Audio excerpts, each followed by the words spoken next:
There's a lot for us to talk about today. It seems with this story, things are evolving every single day. We're getting new information every single day about this story, and I released a video yesterday, and already there's more that has come out about it since, and that's what we're going to be talking about today for the next few minutes ahead of a committee hearing, like the emergency committee meetings that have been organized as of this new information regarding the foreign interference allegations reported by the Globe and Mail and Global News. It's going to be interesting stuff. I provide a second here for folks who are tuning in on the live stream to hop into the stream. If you're here, let me know. Drop something in the chat. I want to sort of see who's here tuning in right from the very start. It's always good to see new people who are interested in learning more about what exactly is going on here. So a very important report came out today that talks about the findings of the 2021 panel that was put together to determine whether or not there was election interference in Canada. And the findings of that report were, well, kind of frustrating to see because of the contents of the report. We're going to get into that in just a second. This report, let me show you here. The conclusion of it came out to foreign interference did not affect the outcome of the 2021 election, says this report. But there's some very critical things inside of this report that that actually make this a little bit questionable, right? Specifically to do with what the definitions of effect and the definitions of free and fair election are, things that aren't defined inside of this report. We're going to get to that in just a moment.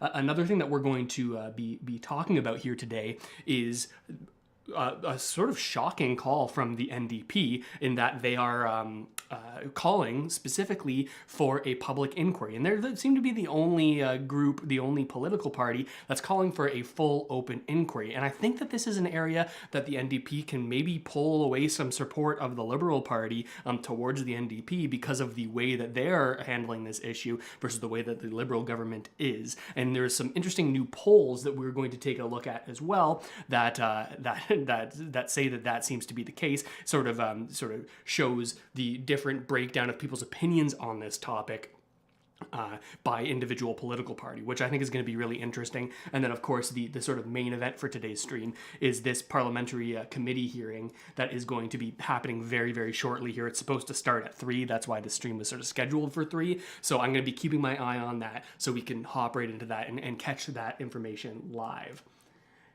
Fantastic, fantastic. Okay, just checking in on the folks that are joining in. It looks like we got some people tuning in. I just wanted to provide another second for people to hop in before we get into the meat of it. But I want to show you these calls from Jagmeet Singh first, which I found pretty shocking that they went to these lengths to bring this up. Take a look at what was just said here. Let me pull up my notes so we can skip to the important bits. That's what I like to try to do for you. All right. The important thing here is that the NDP currently have a supply and confidence agreement with the Liberal Party of Canada, essentially meaning, hey, as long as you do what we say as the NDP, as long as you do these specific things, we won't vote in a vote of non-confidence against you. The critical thing being that vote of non-confidence or a non-confidence vote is what triggers a federal election. So the balance of the entire Canadian government lies in the hands of the NDP, and specifically whether or not they're willing to consider a vote of non-confidence if the Liberal Party doesn't hold an open inquiry, a public inquiry like the NDP are calling for. Let me show you exactly what Singh said on this at around 19... Oh, you hear that? Classical music? Surprising classical music. I'll show you what that actually is. We'll flip to this video I was just teeing up here, but you can see this House of Commons committee meeting is just starting, so I'm going to mute that now, and we'll hop back over to that to get the scoop as it happens live here today. The first committee meeting that we're seeing since these shocking allegations, apart from like a sort of procedural one that happened where they actually expanded the scope of their investigation. But listen to this, right around 1930, I was taking a look at this morning. We'll start here. For myself and for my own device, but the people that interact with me. So taking a pause to assess how we can do it safely is something that I feel very comfortable doing, and I have no hesitation to do. there's these security questions around the app. The clerk and I will maintain consolidated speaking lists of members wishing to speak. For the first hour, we have with us today from 3 to 4 p.m. from the Privy Council Office, Jody Thomas, National Security Intelligence Advisor for the Department of Foreign Affairs, Trade and Development, You guys. Cindy Termo. Let me close this. There we go. Now I've got this pause. Now we can listen in on Sing. Oh my gosh, I was getting confused there for a second. Oh man, scuffed live streamer. Serious issues potentially being leaked about our previous election. Could this become a non-competence issue for you if the government doesn't call an inquiry? Well, we've said really clearly that we take this kind of range of political interference issues, the foreign interference from our government, to what we saw with the spy balloons. Now with TikTok, there's some serious concerns around our security. With the political interference, that is something that we take very seriously. And seeing what's going on in committee, that we've got Liberal and Conservative members playing a political game, trying to score points, who's worse or who's implicated, both have implications. For New Democrats, the goal isn't to score points on this and see who's worse and who's actually caught up in it. It's to find ways to protect our democracy. So that's what we're calling for, an independent inquiry. It's something we believe it's the right thing to do. A public inquiry would help us have confidence in our electoral process and identify the problems so that we can actually solve them. So we can actually ensure that our democracy is remaining strong and vibrant. So that's my position. Let me break down how significant that is, right? What he just said is that, yes, we have a House of Commons committee that is studying this, and this is where the Liberals are saying, yes, we support more investigation in the committees like the one we're going to listen in on today. But the key thing here, and also the Conservatives are saying, yes, we want to continue to investigate this in committee meetings, but we need more documents in order to be able to do so effectively, something that the Liberal government, sort of supported by the NDP in that case, weren't willing to provide. Now, the NDP are setting themselves apart here, saying we don't like the idea of really studying this too in depth in a House of Commons committee meeting, even though that is public. There are certain documents that we can't get and we can't share in those situations. But most importantly, what they're saying is that the Conservatives and the Liberal inside of these committee meetings, there's no way to detach the issue from the partisan politics that happen in Canada. No matter if this is a matter of national security, Liberals and Conservatives and every political party, to be honest, will try to get ammo and try to get things that they can throw back at the other party to make them look bad. And what Singh and the NDP are saying here is that, hey, that's not the right environment to be doing this sort of thing in. We need to have a public inquiry where it's not Liberals and Conservatives doing the digging, it's some third party who is independent. That is the idea that they're pushing forward here. And we're going to get an idea of just how partisan, whether it's very partisan or not as partisan, in these committee meetings can be when we listen in on the committee meeting that is just starting now. And I do want to flip over to that. I'm seeing a lot of people hopping in here in the chat. I wanted to take a second to say hey to everyone and encourage you to, if you haven't already, like this video and subscribe to the channel, hit the notification bell so you can get notified when these types of live streams happen, and to help other Canadians find it. I'm seeing lots of great people in here. We've got Nab and Linda Malott and Joaquin and Benjamin and Felicia and Vanaya, hopefully I'm pronouncing your name right, Thomas, Deborah, Sandra, Patricia, and Expanser. Nice. Good to see you all here. Let's flip over to the committee meeting and take a listen. I kind of tend to like to listen to these at a little bit of a sped up pace. And I think that's what we might do here today as well, so that we can sort of get through more content and I have not taken up as much of your time doing so. But let's listen in on this. I believe we can go back and hit it. A reminder that all comments should be addressed through the chair. The clerk and I will maintain consolidated speaking lists of members wishing to speak. For the first hour, we have with us today from 3 to 4 p.m. from the Privy Council Office, Jody Thomas, National Security Intelligence Advisor for the Department of Foreign Affairs, Trade and Development, Cindy Termo, Associate Deputy Minister of Foreign Affairs, and from the Department of Public Safety and Emergency Preparedness, Sean Tupper, Deputy Minister. I just see Mr. Cooper would like the floor real quick. Thank you, Madam Chair. Just a very brief housekeeping matter. I would note that House resources are available up until 11 p.m. this evening, and given that we have 2 hours with witnesses, it is my intent to move our Conservative motion that was put on notice that, among other things, calls for Katie Telford to testify before this committee, testimony that is essential to get to the heart of what is at issue, and that is, what did the Prime Minister know, when did he know it, and what did he do or fail to do about Beijing's election interference? So for those of you who don't know, Katie Telford isn't being called to this committee. Katie Telford being one of the sort of senior staffers for the Prime Minister, one of the senior staffers that the allegations are saying were briefed about Han Dong in the interference story that we went over on the channel. If you haven't already caught that video and need to get caught up, then you can go check that out and then hop back on this live stream so you can get that context. But what the Conservatives are saying is we need to hear from this person because they're kind of important for this story. And on that basis, Madam Chair, respectfully, I just wish to indicate that you do not have the implied consent of the official opposition to adjourn at 5 p.m. Thank you, Mr. Cooper. So you're not moving your motion at this time? At 5 p.m. You will plan to move it at 5 p.m.? Yes. Or when we're done with the panel, the second panel. Thank you, Mr. Cooper. So I believe we will now resume with our witnesses who have so kindly joined us today. Mrs. Thomas, you will be providing opening remarks, and we welcome them now. Thank you. Thank you very much. Thank you, Madam Chair, and members of the committee for the opportunity to appear today with my colleagues. Mes collègues et moi appuyons les efforts du comité pour étudier la question de l'ingérence étrangère au Canada. It is very important.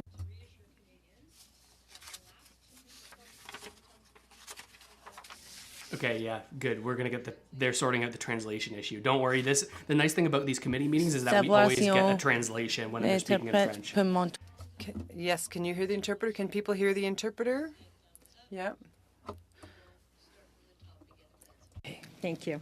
Thank you, Madam Chair, members of the committee, for the opportunity to appear today with my colleagues. My colleagues and I support the committee's efforts to study foreign interference within Canada.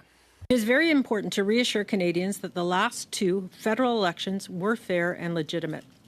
Canadians have questions about foreign interference attempts during the last elections, and we will endeavour to answer those questions in the most transparent way possible, within the limits of the law.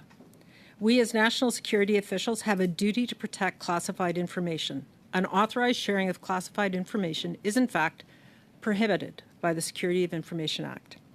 That is not to say that we cannot or should not talk about foreign interference, which is not a new phenomena, nor is it unique to Canada. Like others, we believe this threat is on the rise and increasingly complex. The greatest foreign interference threat to Canada comes from the People's Republic of China, though other states like Russia and Iran are also attempting to covertly or coercively interfere in our affairs. As highlighted in many public reports, including from CSIS and the National Security and Intelligence Committee of Parliamentarians, foreign interference takes on many forms, such as undue pressure on politicians, staff, and public servants to obtain information or sway decisions, intimidation of diasporas or other communities, including, for example, by denying visas to visit family, mis- or disinformation to weaken Canada's societal cohesion. We have seen this play out in the context of Canada's support to Ukraine. Encroachments into our territory or networks for intelligence collection. Theft of our science, data, and research. Measuring the short and long-term impacts of foreign interference is a challenge. We know that it costs Canada tens of billions of dollars annually in lost profitability, erodes Canadian technological advantages, particularly in emerging technologies, undermines national unity and sows discontent, threatens the safety of targeted individuals and their entourage or families, and challenges democracy. Over the past few years, we have taken a number of steps to more effectively detect, deter, and counter foreign interference in all of its forms, including, but not only, during election periods. Okay, so important context here that I want to show you briefly here, just for those of you who aren't familiar with who Jody Thomas is. Jody Thomas, this is the head national security advisor to the Prime Minister. Jody Thomas, right here, we can see that. And we can see it right here in the over the. Actually, you kind of can't see it. Let me scroll it over here so you can see. This is the national security and intelligence advisor to the Prime Minister of Canada. So likely someone who would be heavily consulted when these reports and these allegations came out, as well as back, if these allegations are true, back in 2019, or actually, this is the office that would have, the role that would have received that kind of warning. Of course, that's why they're wanting to get Katie Telford in here, because she was around at the time when the Prime Minister was allegedly sort of briefed on this situation, but potentially didn't do as much as some people would have liked him to have done. One effective way to do so is to talk about the threat and how we mitigate it without jeopardizing the sources and techniques used to gather intelligence and keep Canadians safe. As I said, one of our responsibilities as senior officials of the security and intelligence community is to be as transparent as possible without further challenging national security or further damaging trust in our democratic institutions. As such, we have been engaging with communities, academia, industry, and politicians to raise awareness and provide tools to help address this broad, complex threat. Such tools include the Security and Intelligence Threats to Election Task Force and the Critical Election Incident Public Protocol. These mechanisms helped ensure that the 2019 and 2021 federal elections were indeed fair and legitimate, despite foreign interference attempts. As described by Minister Blair in a December 2020 letter to members of Parliament, our broader counter foreign interference toolkit also includes countering mis and disinformation, including using active cyber tools and leading the G7 rapid response mechanism, enhancing research. So what we're going to do here is speed her up a little bit. There's a little bit of a buffer here, a couple of minutes, but we're going to flip to some reports and back and forth between this committee meeting so we can get more context on what's being said here. So I think we'll be able to sort of stay adequately behind such that we can watch this at, I think I'm going to pop it up to 1.5 times speed. And if you don't already know how to do that, you can go into your browser and go inspect, and it'll open up like the console here. I have a little bit of a background in coding, so I've done this a couple times in the past, but you can actually insert a little script in here, and we can play it at 1.5 speed. And now, research security, including with guidance to research Beautiful. granting councils, protecting our Nicely networks sped from up malicious for actors, us. including through the creation of the Canadian Centre for Cybersecurity, investigating, disrupting, and/or prosecuting foreign interference activity. We cannot paint an overly optimistic picture. Things change, tools and methods change. Our adversaries adapt quickly and find innovative ways to interfere in our affairs, and so we must continue to learn, including from one election to the next, to refine our collective defenses and adapt to this evolving threat. Part of this is better informing Canadians of the threats we face. I will stress again that this must be done responsibly without putting at risk the physical safety of our human resources, our human sources, and employees by publicly divulging classified material. Given the very nature of intelligence, individual reports, when taken out of context, may be incomplete and misrepresentative of the full story. We must also carefully consider that, as recently suggested by Senator Shugart, in some cases, publicly disclosing intelligence on foreign states' specific attempts to interfere may ultimately play into their hands, including by potentially affecting outcomes of electoral processes and creating confusion. To conclude, while I was not in my current role in 2019 or 2021, I speak for the security and intelligence community when I say that we are clear-eyed in understanding the challenge posed by foreign interference. We are taking concrete steps to strengthen our counter-foreign interference approach, including by making sure that those who engage in such activities face consequences. Again, as Minister Blair stated in his letter to members of Parliament, we cannot always make government actions public in this sphere. Our sustained efforts make a difference in the lives of Canadians. Une fois de plus, Once again, thank you. My colleagues and I will be pleased to answer your questions. Thank you, Madam Chair. So this is actually really cool as well, because in the sort of digital era that we live in, we can actually have someone who broke this story. The person who wrote this story for Global did all the research. The same person we went through on the Twitter thread that we looked at the other day in the live stream and in the most recent recap video is actually sort of live tweeting along with what's happening here and what the individuals are saying in this committee meeting. And we have some takes here from Sam Cooper. Let me zoom in here so you can see it extra clear. So National Security Advisor Jody Thomas starts by saying unauthorized sharing of classified information is prohibited. Perhaps a message to journalists and sources. Says 2019 and 2021 federal elections were fair and legitimate despite foreign interference attempts. Also, great threats of foreign interference in Canada comes from China. In some cases, revealing intelligence about foreign states may play into their hands. Yeah, this is interesting. He's going to be sort of taking watching this along. So maybe we can sort of flip over to see what this key reporter is also saying about this situation. A couple of key points there is, and this is the language that has been used very heavily in this committee meeting, not necessarily by the Prime Minister, but in the previous committee meeting that sort of is preceding this one. They said, okay, well, we can't reveal too much information inside of this committee meeting because if we make these documents more public, well, then perhaps the people who are sort of executing this foreign interference would have a better idea on how they can skirt around whatever changes we make. If we make it clear how we're figuring this stuff out about them and the fact that there's foreign interference, well, then it makes it easier for them to sort of evade us in the future. That's one of the concerns that they've brought up. And then also one key thing to note here is the question of fair and legitimate. What is the threshold for us to have a fair and legitimate election? It seems like the Liberal Party is taking the stance that as long as the same party won the overall election and there was no change as to who was the minority government, like who was opposition and whether or not this was a minority government or a majority government, as long as those things didn't change, the Liberals are saying our elections were fair and legitimate, even if perhaps one or two ridings were flipped, or if there was sort of a compromising of the candidate election, right, determining who represented the Liberals in one riding, and if there was any sort of interference there, that wouldn't count in the way that they consider this fair and legitimate. So a couple key things to point out there. Let's flip back over to the hearing, and I'm going to be sort of looking in on what Sam Cooper is tweeting here because I think it's going to provide us a lot of insight. Thank you very much. We'll now go into our question round, starting with 6 minutes, starting with Mr. Cooper, followed by Mr. Fergus, suivi par Madame Normandin, et puis Mr. Followed by Madame Normandin and then Mr. Julian. Thank you very much, Madam Chair. Thank you, Ms. Thomas, and to all of the witnesses for making yourself available this afternoon. I'll direct my questions to Ms. Thomas.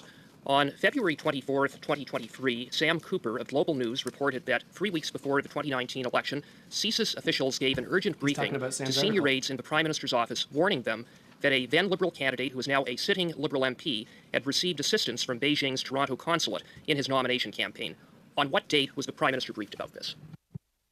As I stated, I was not in this job in 2019, and so I do not know when the Prime Minister was briefed. And I realize you were not in that job, but would you undertake to confirm the date that the Prime Minister was briefed about that? I will certainly do that, and as you're aware, the Director of CSIS will be here at this committee. Thank you, so you will undertake to Yes. do that. Thank you very much. What are the names of the senior aides in the Prime Minister's office who were briefed by CSIS about Beijing's interference to help this then Liberal candidate and now sitting Liberal MP? I was not at that briefing. So speculating on who was briefed, CSIS will be here and they'll be able to answer that question for you. So will you undertake, given that you are the National Security Advisor to the Prime Minister, to provide the committee with the names of senior aides in the Prime Minister's office, as reported by Global News, who were briefed by CSIS? I will undertake to report the names of who was briefed as informed to me by CSIS. Robert Fife and Stephen Chase, in a February 17th, 2023 article in the Globe and Mail, reported that the Prime Minister received a national security briefing last fall in which he was told that Beijing's consulate in Toronto was involved with assisting 11 candidates in the 2019 election. On what date was the Prime Minister briefed about this? I don't have my calendar in front of me. Well, I will give you that date. You will undertake to provide that date. Thank you very much. On November 7th, 2022, Sam... Is it like not possible to like take a guess at what questions are going to be asked of you? Like that's frustrating no matter what political party you're a part of and who you are an aide to. And I've seen this in committee meetings, both from Conservatives, from NDP, and from Liberals. So this isn't about a specific party. But don't you think if you knew that you had a committee hearing where you're going to testify, that you might prepare some information? Like this feels to me like a strategy of, okay, if I wasn't there, I'm not going to look into what that information could be to answer those questions. Then do you understand why that frustrates me a little bit? It's like this is taxpayer dollar time. Like all of these people are paid are employees of the government, and they're sitting here and they're going to have to wait for another meeting to get this information so they can move forward in this their study of this. Like, Sam Cooper of Global News reported that the Prime Minister and several cabinet ministers received a series of briefings and memos about Beijing's efforts to subvert Canada's democratic process, including interfering in the 2019 election. Can you confirm that the Prime Minister was briefed about this? The Prime Minister is briefed quite continuously on foreign interference. I asked a very specific question, and that was in regards to what Sam Cooper reported on November 7th, 2022. Was the Prime Minister briefed? What is the date you're asking about his briefing? You're telling me the date of the report, not the date of the briefing. That began in January of 2022. Since January 2022, I will give you the dates when we've briefed the Prime Minister formally. We also have informal discussions with him frequently about foreign interference in the activities in the national security community. So put it this way, will you undertake to provide the dates that the Prime Minister was briefed with respect to Sam Cooper's report of November 7th, 2022? I can't give you the dates that the Prime Minister was briefed about media reports. I can tell you the dates he was briefed about foreign interference. Okay, so with that, how many times was the Prime Minister briefed about Beijing's interference in the 2019 and 2021 elections? The Prime Minister would have been briefed on foreign interference in the elections multiple times between 2019 and 2021 and 2022. We will endeavor to get you those dates. So you will undertake to provide the dates and the agencies and those involved in briefing the Prime Minister? We will endeavor to get the dates for you. Every instance that he was briefed in respect of Beijing's election interference? I will do my best. But again, I was not in this job at the time. Okay. A redacted report entitled Daily Foreign Intelligence Brief, dated February 21st, 2020, from the Intelligence Assessment Secretariat at PCO provided to this committee in the production process states that there were, quote, subtle but effective interference networks, end of quote, by Beijing in the 2019 election, and provides the following assessment, quote, investigations into activities linked to the Canadian federal election in 2019 reveal an active foreign interference network, end of quote. On what date did the PCO share this information with the Prime Minister? That information is widely circulated and is available in daily reading packages. And the Prime Minister would have received that? It would have been in a daily reading package. And would any ministers have received that? In all likelihood, yes. Thank you. Mr. Fergus. Mr. Fergus, thank you, Madam Chair. I see the comment here from Michael Fitzgerald. Boy, they can talk fast. Yeah, you might be just tuning in now, but we're listening to it at 1.5 speed so that we can take time to pause and add context and still get through all of this content, because there's going to be a lot of it. So that's like when I'm typically researching these videos, I'll watch them on 3 times speed so I can just consume as much as possible and then put together the important bits for you. But today, only half the speed that I usually watch it at 1.5 times speed. Here today. Can you briefly describe what foreign interference means to the national security and intelligence agencies? And, because here we're talking about electoral interference, but I'm certain the definition is larger than that it deals with academia, businesses, and other aspects of society. Can you briefly outline what foreign interference means to your community? I'm happy to. Mr. Tupper is the Deputy Minister responsible for the agency, so perhaps he would like to weigh in. It's a great question because it is a complex web of activity. We take very much a whole of society approach to looking at foreign interference. You noted a number of areas that we look at: democratic institutions. We look at particular communities within the country to ensure we have an understanding of what's going on and the kind of interference that may be occurring in diaspora communities.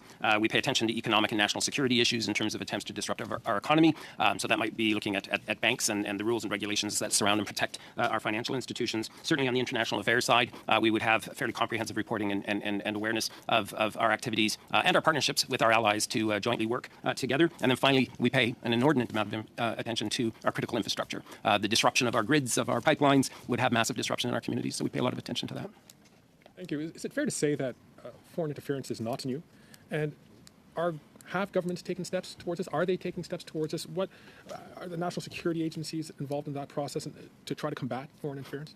It's absolutely fair to say it's not new. I think that the shift how long would you say that national security? As long as governments have opposed one another, I would offer. I think the real shift, though, has occurred in the last 5 or 6 years, and I think the more typical activities of espionage, of suitcases full of money, of coercion, those are things we've known about for a very long time. But over the last number of years, I think through the use of social media, the ability to invoke cyber attacks against states, it has really escalated our awareness and our attention to the area, simply because it's more pervasive, it's more aggressive, and the potential for damage to our democracy is that much more serious. The social media has been around for a while. When did it first get onto your agenda? I think largely post the 2016 American election, where we started to understand how foreign countries were trying to influence that election. I think it was a real learning point for us to understand, particularly what the Russians had been doing. So we have paid more and more attention since that time to really understand and make sure that we have awareness of what's going on in Canada and the kinds of activities that are centered on the Canadian state. I want to talk about some allegations that I've been able to read from Walid Suleiman, who has said publicly that he served as Conservative Party's representative on the SITE task force in 2021. He said allegations of foreign interference were brought forward as a part of the SITE task force engagement with political parties, but were not taken seriously. How do you respond to that? Thank you very much for the question, Madam Chair. I'm again. Let me provide a little bit of context here on what the SITE task force is, because that's a very key element of this story that you need to understand what this what they're talking about here. So let me bring up the SITE task force. This is the panel that was set up prior to the 2019 election, that a panel of not just one political party, multiple different political parties, as well as top security officials. And this is the panel that during the election was looking through all the information that was brought to them by CSIS to determine whether or not that election, the individual election, both in 2019 and 2021, were impacted by foreign interference. The problem with this task force is that they don't have a clear definition of what foreign interference is and what threshold has to be met before this interference is more widely distributed, and Canadians as well as individual members of Parliament are obligated to know about this, right? We saw Kenny Chiu back in 2019, who was heavily targeted allegedly through this whole situation, and he was never told that this interference was happening, even though this task force was briefed on that interference happening allegedly. So the task force they're talking about is the one that oversees the elections and determines whether or not there was foreign interference and whether or not we had a free and fair election. Again, loose definitions on what those words mean. And was not on the task force or the panel at that time. We do have very clear documentation from that representative of that political party asking questions and stating concerns with a very detailed response back to him on or about October 22nd, indicating that the 2021, that the allegations were being taken very seriously, but that we did not see the evidence that he presented in the intelligence to support the claims. Now, there have been claims since then, and we're reviewing that information to understand the full picture as broadly as is possible, but he was given a very thorough response at the time. Ms. Thomas, is there anything to suggest that the facts have changed since that original assessment was given There's in nothing, response to his claims? There is nothing that suggests that the outcome and that the writings that he was concerned about were affected by attempts at foreign interference. There certainly were attempts. We haven't denied that. But intelligence evolves, and we get more information. We obtain more information. There's more sources that become available, and we have to continuously assess the picture and our understanding of any given situation. And so information has come to light since that response was given, and I've asked that we just review it and be able to understand and answer questions about it. Thank you. Were there other allegations which were brought forward at the time from other parties? Not that I'm aware of, no. Thank you very much, Madam Chair. Thank you very much. Madame Normandin, bienvenue. Ms. Normandin, welcome. You have 6 minutes. Thank you. Ms. Thomas, earlier you stated that you were not in your job at the time when allegations about a Liberal candidate who had been helped by China, you were not there when those allegations came out, but you were there when the Prime Minister said it was not the role of CSIS to determine who should and shouldn't be allowed to run. What message does this send to those people wishing to interfere in the democratic system, who wish to imbalance a political party? This idea that CSIS information was more or less put in a drawer, information about a problematic political candidate, what message does this send in terms of security? Does it give an impression that this issue is not as important as it is? Question, Madam Chair.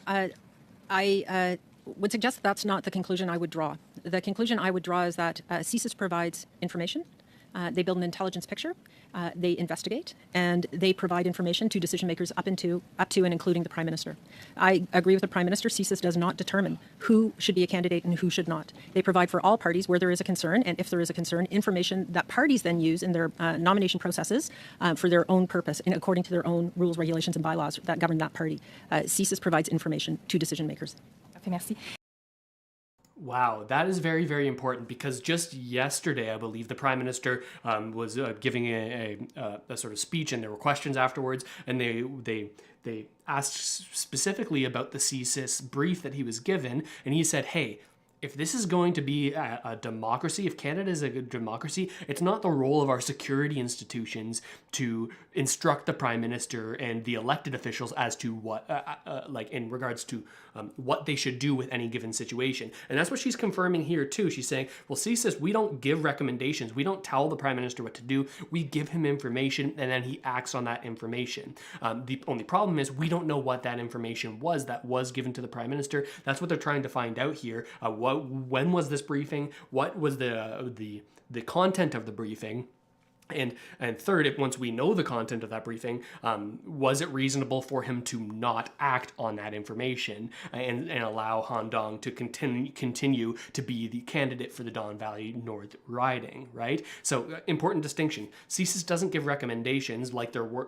This is what she's saying. Like the recommendations that were alleged to have happened in the recent global report, but they don't make the decisions. It's the Prime Minister that makes the decisions. So this more and more falls on the Prime Minister. What did you know? When did you know it? And how come you did or didn't act on it? Thank you. The Prime Minister stated that he had not received information about the allegations from CSIS, or rather that he wouldn't confirm or deny.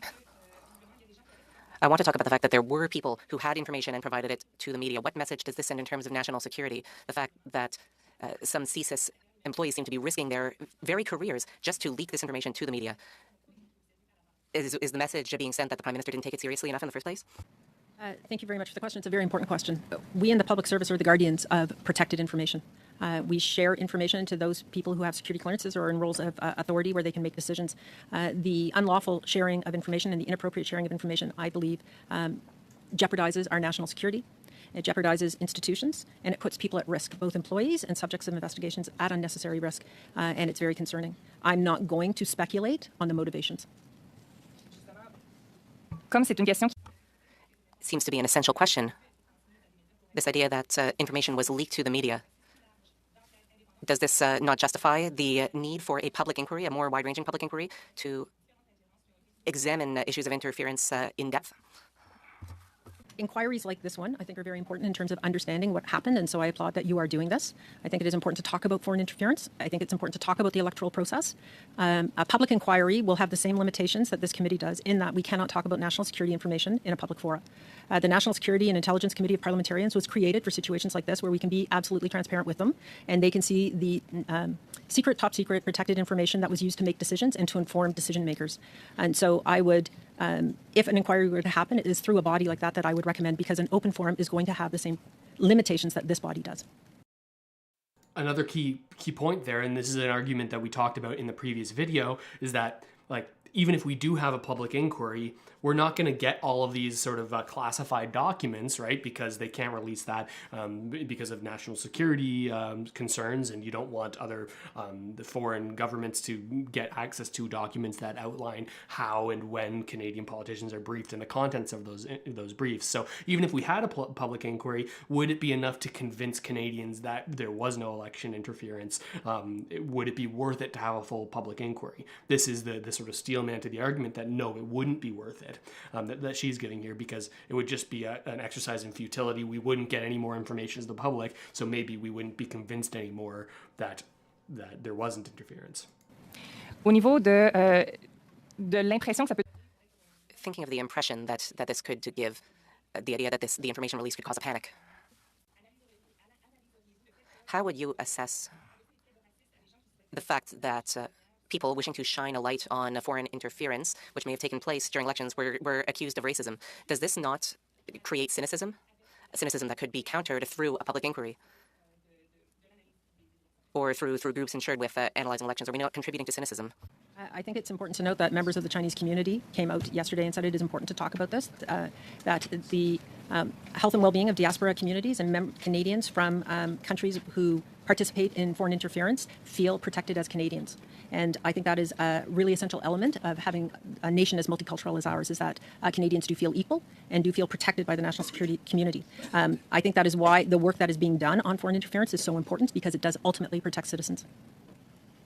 So that's directly in comment on the previous Trudeau comments here, where he talked about like he sort of hey, there's the thumbnail for this video that you're watching right now. Let me go to CPAC because I want to show you this video. I took a clip of it the other day, but this gives us more context because this clip wasn't in the previous video. Let me go on. Okay. Let me find it here. Interference. Let's go back up to the first mention because I believe it's right at the beginning of this section. Right here. Election campaign, but also in the pre-writ period before the election. Can you talk a little bit about how the government responded to this specific recommendation? Did it see why it was so important, and did it consider it? Thank you. As you well know, in the run-up to the 2019 election, Canadians had already seen, from challenges to democracies like France or the United States, the role that foreign interference was potentially playing and a potential threat to our democracies. That's why in Canada in early 2019 we stood up both an intelligence task force and a high-level panel consisting of top public servants to be able to ensure that the integrity of our elections is not compromised by foreign interference. Good news, obviously, is that they determined that both in the 2019 and the 2021 elections, our election integrity held. That doesn't mean that we are not faced on an ongoing basis by attempts at interference in our democracies, both during and before and after and ongoing around the writ period and otherwise. That's why we're continually improving and learning how to better keep Canadians safe and to keep our democracy safe. After the 2019 election, which was the first time we stood up the panel,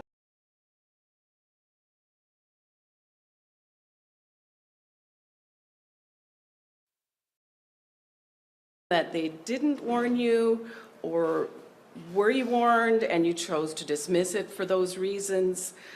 Just wanted some clarification.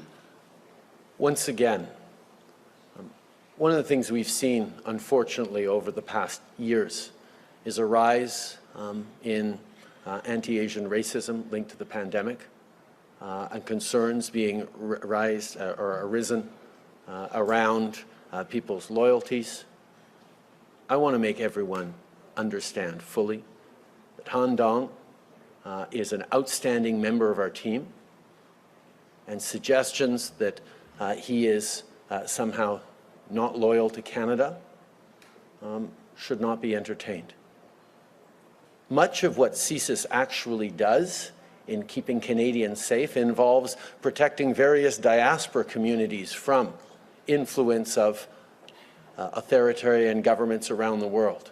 We will continue to make sure we are working with CSIS to make sure that as every MP serves their community, that they do so in a way that they are kept safe and that is true to the Canadian values and the Canadian principles that we all stand by.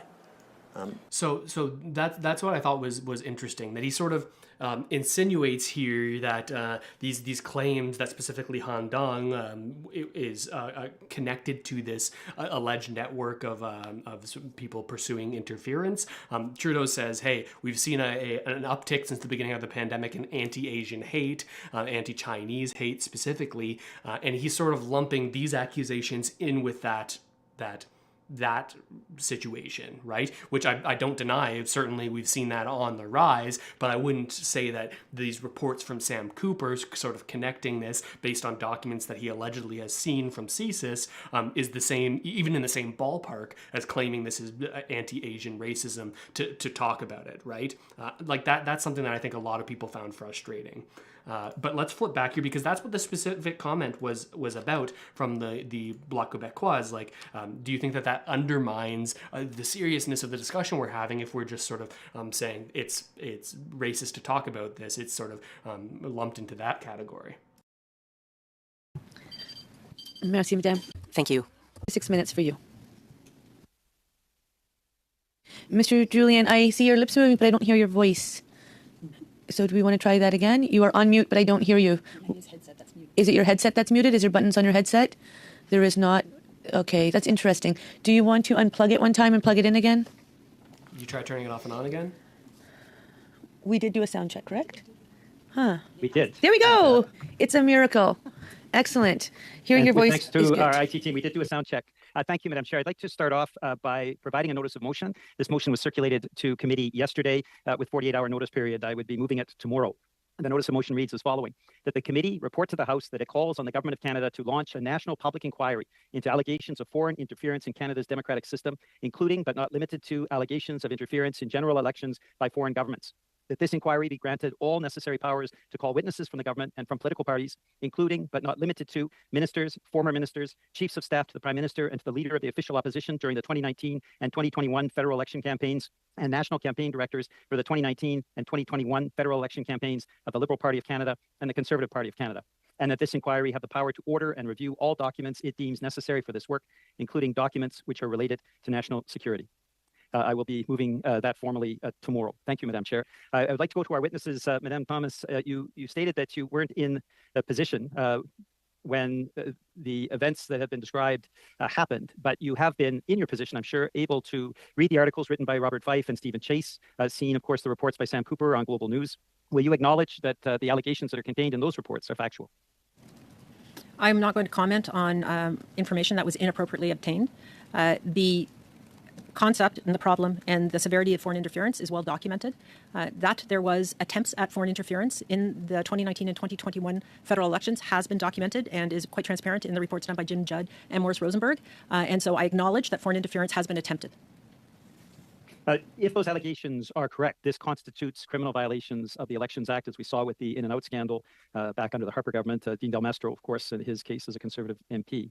Does your evaluation include criminal activity? Alors, quand on a un cas où il y a... So in cases where there are allegations of breaches of election law, those are criminal allegations. And in those contexts, how do you respond? The RCMP form a critical part of the team of people who assess activities during elections. They were aware of the information that was brought forward. They have looked at that information and have concluded that they will not pursue a criminal investigation. I know my colleagues from the RCMP will be appearing before this committee, so perhaps more detail on that can be pursued with them. Do you refer any allegations of violations of the Elections Act to the Commissioner of Elections? The Commissioner of Elections is an independent officer and indeed would pursue in their own right the ability to look at allegations as they're brought forward.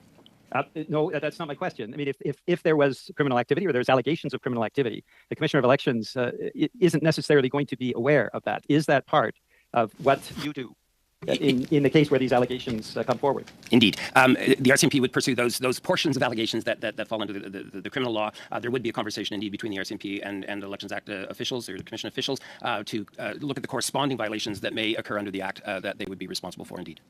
So that is something that you do. When these allegations arise, you do an investigation yourselves, and potentially you also refer to the Commissioner of Elections for possible investigation. Yes. I want to ask you, and I go back to Ms. Thomas, how do you evaluate the extent of foreign interference? And I'm speaking specifically in this case, both of the Chinese government, but also the Russian government and Russian actors that have been playing a major role, as we know, in disrupting democracies, including the United Kingdom and the United States. Thank you very much. It's a very important question. We rely on the national security agencies, along with the Canadian Forces Intelligence Command, the Foreign Intelligence Unit at Global Affairs Canada, and allies to help us assess the depth and persistence of foreign interference in Canada. As we said, it's not new, and it's not restricted or targeted in Canada in particular. We use a number of tools and tradecraft that certainly we're not going to discuss publicly, but the collection of intelligence and the analysis of that intelligence in its totality, not the Okay, we're getting a bunch of comments about how fast people are talking. I'm used to it, but I'll turn it down a little bit. I've got it sort of dialed up so we can get through more quickly. Let's get to a happy medium here and go to 1.25. So it's just a little bit sped up so that we can still clock everything that's being said.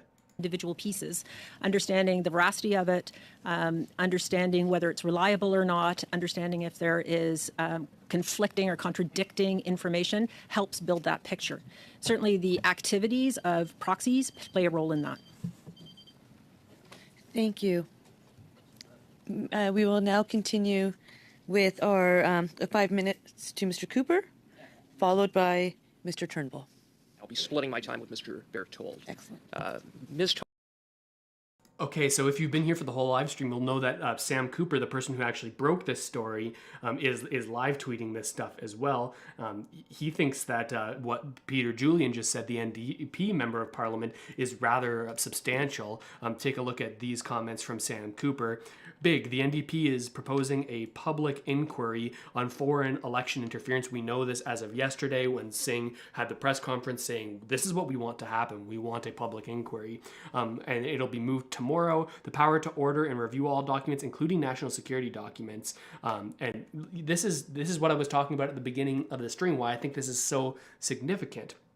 This could split the NDP and Liberals, right? Right now, there's a tight partnership between the NDP and the Liberals. But if this is a sticking point of contention, which it seems like it's ramping up to potentially be, well, then maybe there could be a breakup between the NDP and the Liberals and the support that the NDP have been giving the Liberals to prevent an election. Sam Cooper says NDP's Peter Julian asks if criminal investigations will be involved if election interference in fact occurred. So if they determine that there was election interference, that breaks the law, that will there be criminal investigations? Jody Thomas is asked to confirm or deny allegations of a PRC election interference reported by Global News and the Globe and Mail. Thomas says she will not comment. That's rather big. She says, I'm not going to comment on things that were information that was obtained illegally or improperly, was what she said. So interesting to see Sam Cooper's take there, because she's talking specifically about him in the report that he put forward.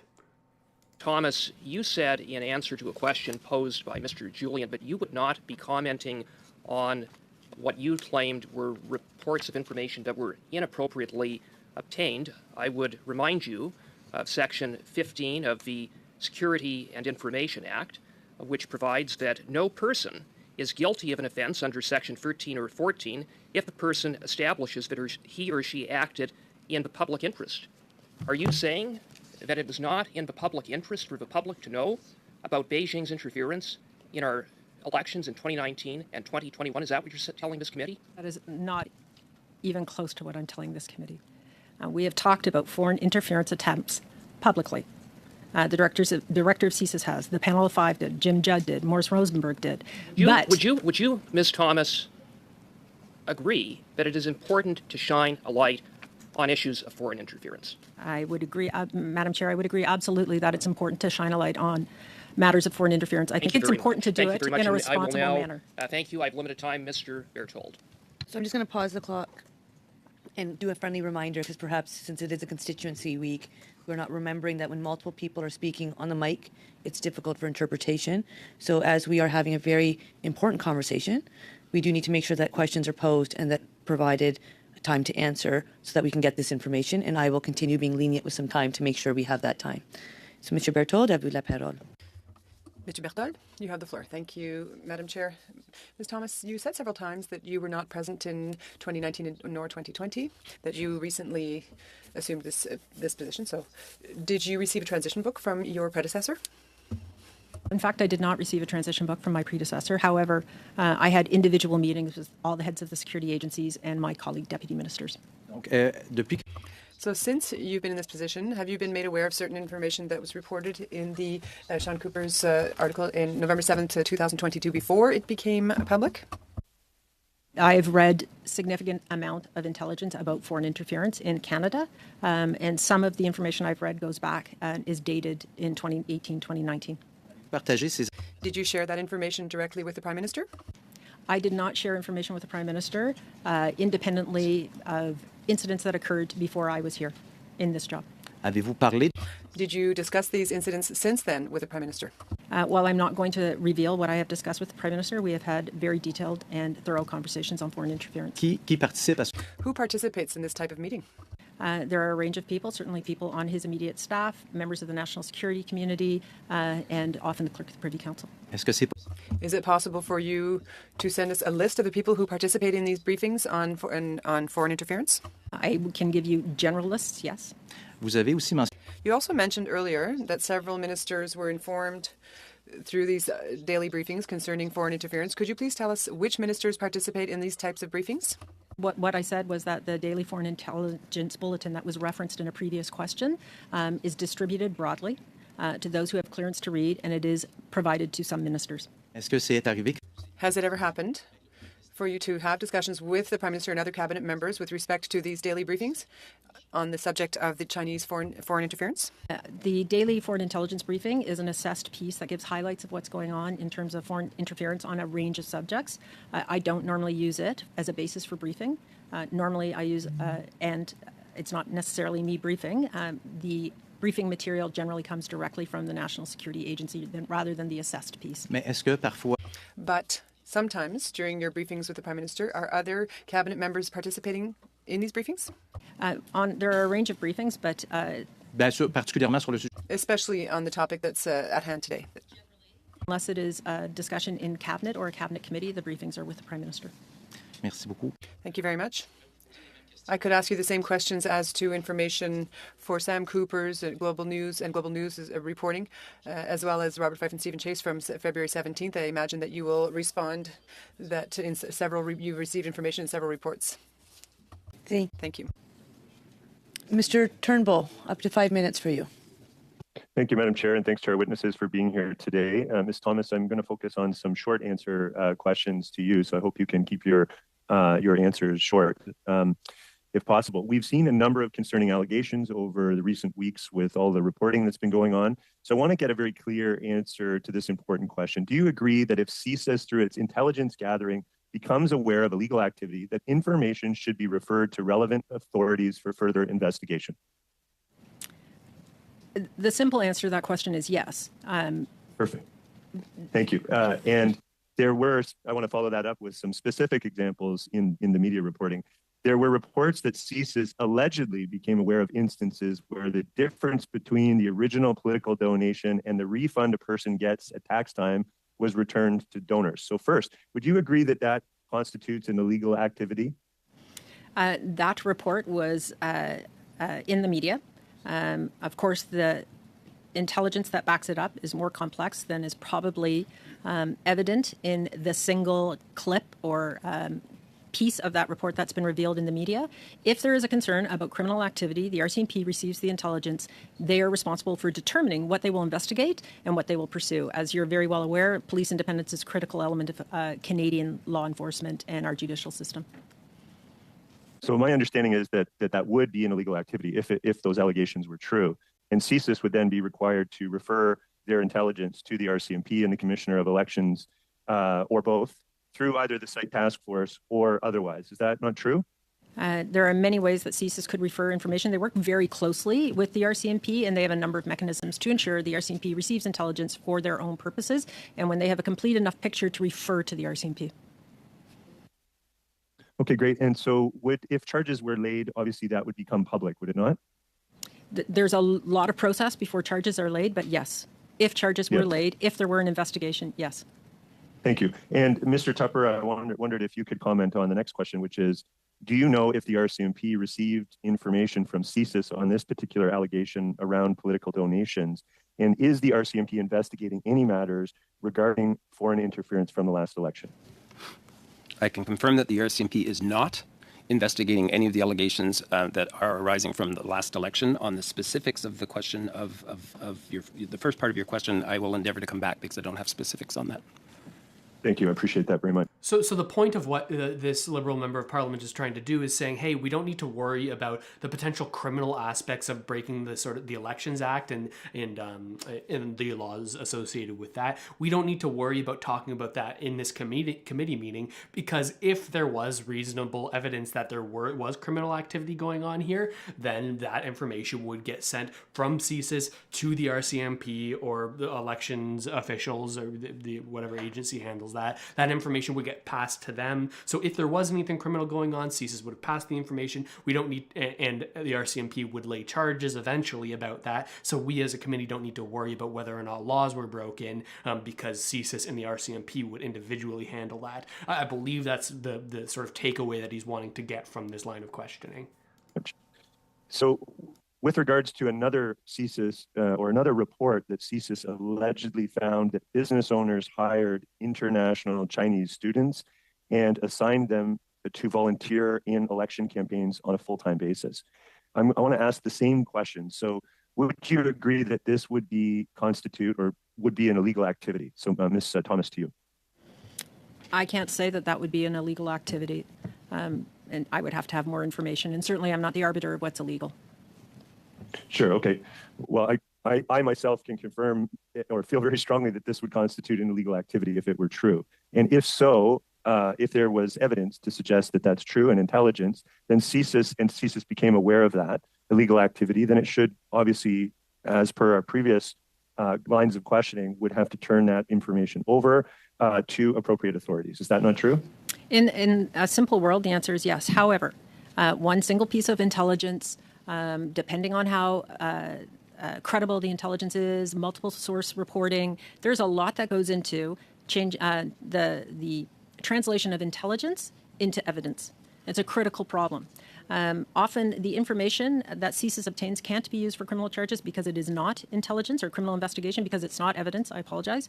And often to proceed from intelligence to evidence means it would reveal sources or tradecraft that would be problematic, and other decisions are made in terms of how that information will be dealt with.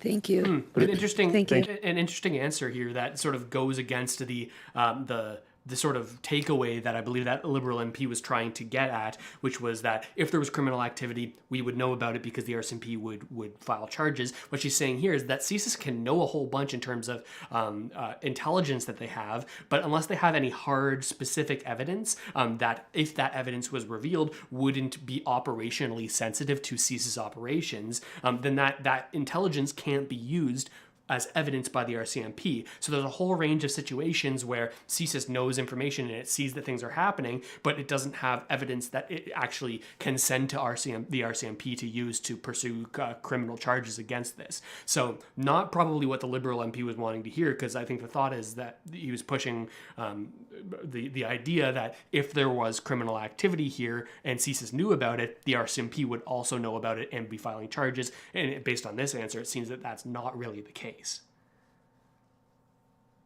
Thank you, Madam Chair. Thank you. Madame Normandin. Ms. Normandin, you have 2.5 minutes. Thank you. I'd like to come back to the information we received about support for a Liberal candidate through Chinese authorities. Can this be considered as interference, yes or no? I think certainly it would be, if it was covert. Diplomats around the world, as an example, do have lists of politicians who are friendly to Canada, as an example. We do the same thing. When it becomes covert, not overt, not diplomacy, but behind the scenes machinations and perhaps malevolent, yes. I'll just interrupt you, since that's already been covered. What about donations through third parties? Can that be considered interference? Again, if it is not in keeping with Canadian law, yes. Merci. Thank you. The information we received from the media can constitute sources of interference. So I would like to know whether it was discussed that information be made public before we heard about it through the media. Again, that intelligence would likely not be made public. for the reasons I have cited previously, but the discussion about foreign interference and the attempts at foreign interference to affect the election have been discussed publicly.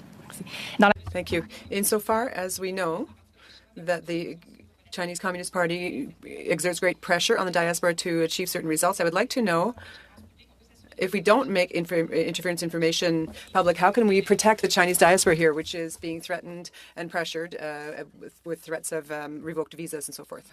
Everyone wants to jump in. There's a rush. Thank you for that question. It's a super important question. The ability to build a trusting relationship with diaspora communities in the country, between those communities and government institutions, is just critical to our work.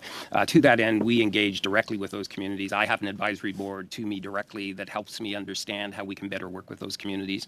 The work, and I think the most perfect example of what you're asking us about is the recent questions around Chinese police stations in the country, where we were able to engage with communities. We were able to do kind of public appeals, post information, post police officers outside of those venues, engage with the Chinese diplomats in the country. That has effectively stopped the activities of those 5 police stations.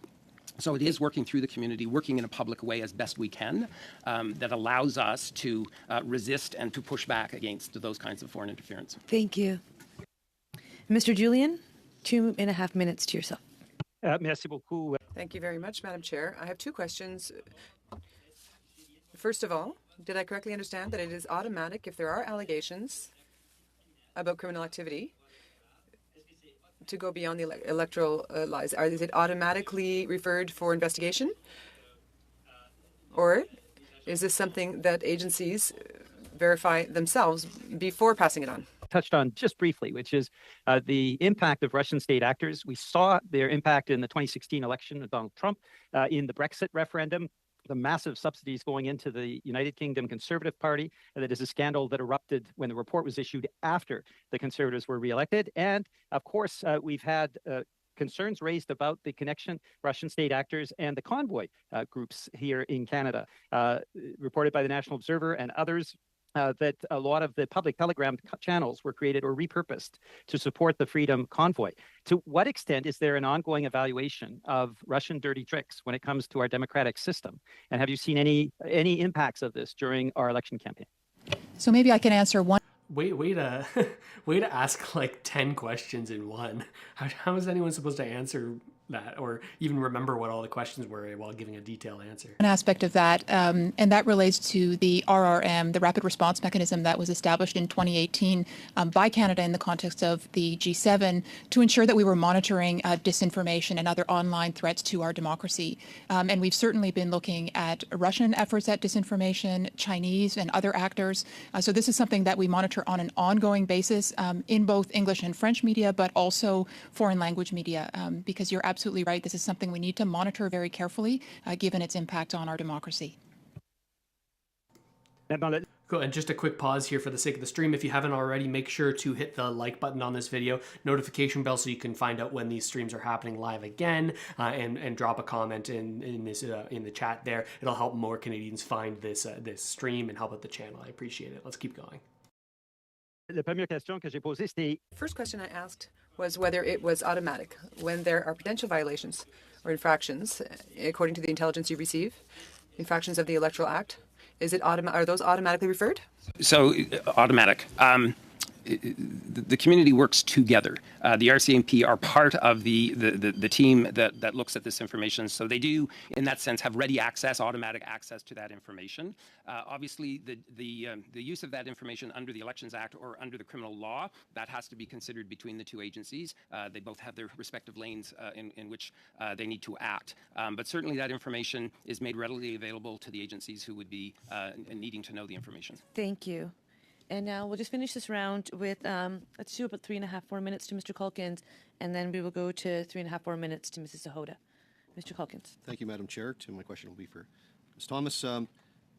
Would the Prime Minister ever be briefed, or the Prime Minister's immediate aides ever be briefed on foreign interference without the presence of the National Security and Intelligence Advisor? I can't speak to what protocols existed before I became the National Security Advisor. They are not briefed on foreign interference by CSIS or an outside agency without my being present, or they haven't been to my knowledge unless I happen to be out of town, but then there would be an official there for me. In the event during an election campaign that a political entity lodged a complaint or provided intelligence during the election process that foreign interference was happening in a particular riding, would that information be shared with the Prime Minister? It would not. Where would that information go? That information comes from the security cleared member of each party that has been discussed in terms of how they will interact with the panel, and that information would go to the panel of 5 and the site team.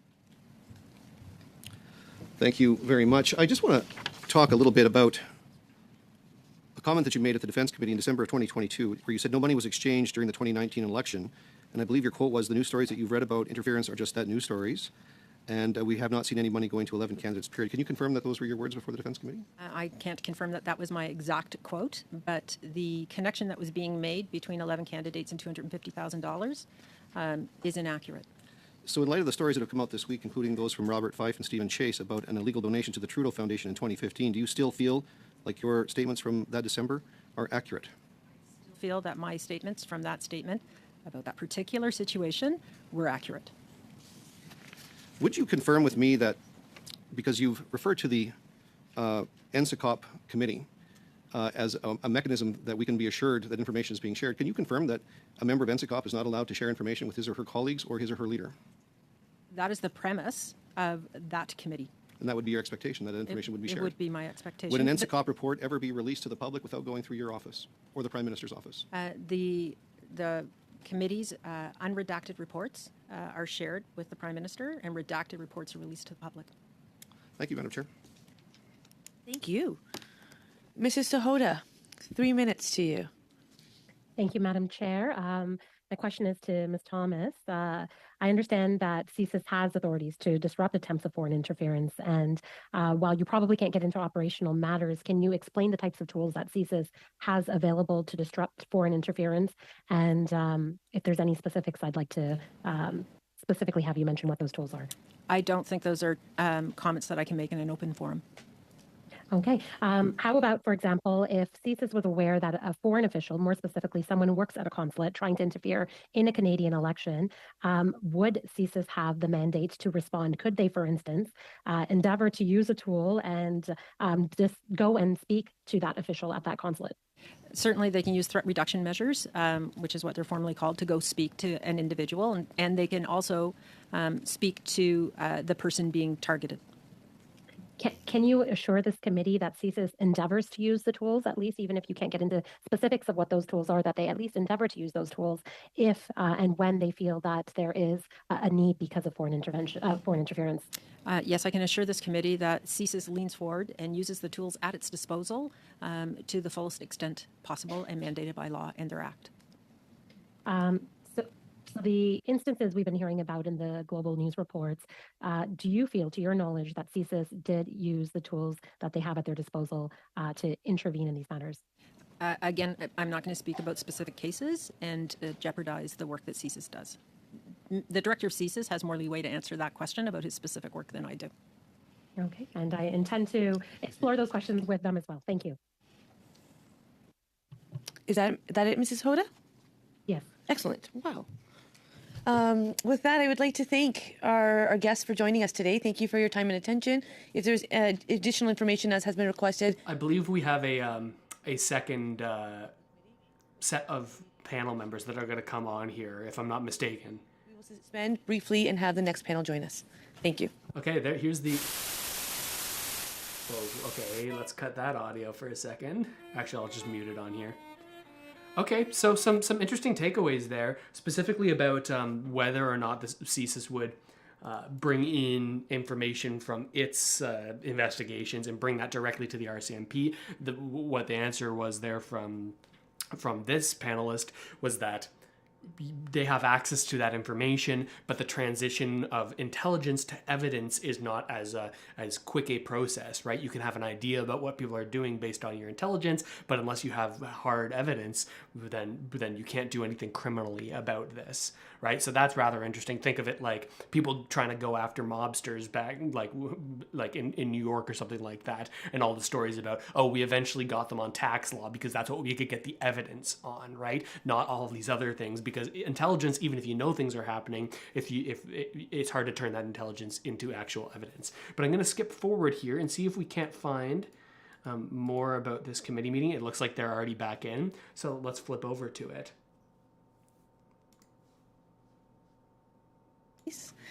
Tara Denham, Director General, Office of Human Rights, Freedoms and Inclusion, Department of Foreign Affairs, Trade and Development.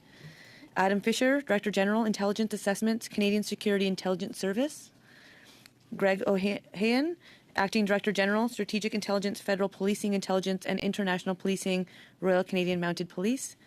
And Alia Tayeb, Deputy Chief of Signals Intelligence Communications Security Establishment. With that, I understand that Ms. Tayeb will be bringing opening remarks on behalf of all of our guests today. The floor is yours. Hello, bonjour, Madam Chair. Thank you very much, and thanks to members of the committee for the invitation to reappear on the study of foreign election interference. As was noted, my name is Alia Tayeb, and I'm the Deputy Chief of CSE's Signals Intelligence Branch.